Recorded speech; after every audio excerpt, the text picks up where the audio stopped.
महत्वाची बातमी. संजय दिना पाटला विरोधात ठाकरे सेनेची डोंबिवली पोलिसात तक्रार. संजय पाटलाच्या वक्तव्याची चौकशी करा असं ठाकरे सेनेचं म्हणणं आहे. तर पत्रकारांना धमकी, शिवसैनिकांविरोधातील वक्तव्य यामुळे ठाकरे सेना आक्रमक झाली. संजय दिना पाटलाच्या डोक्यात सत्तेची नशा गेली असं वडेट्टीवारांनी म्हटलंय. माध्यमांची तात्काळ माफी मागा असंही विजय वडेट्टीवार यांनी म्हटलं.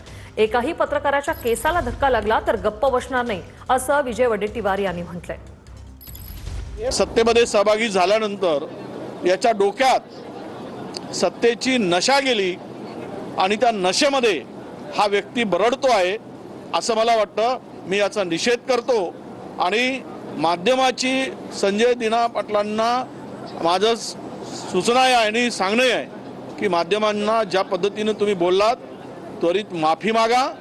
तुमच्या उज्ज्वल भविष्यासाठी हे चांगलं आहे. एकाही पत्रकाराच्या केसाला जर धक्का लागला तर महाराष्ट्रातील कोणीच शांत बसणार नाही, हेही आपण लक्षात घेतलं पाहिजे.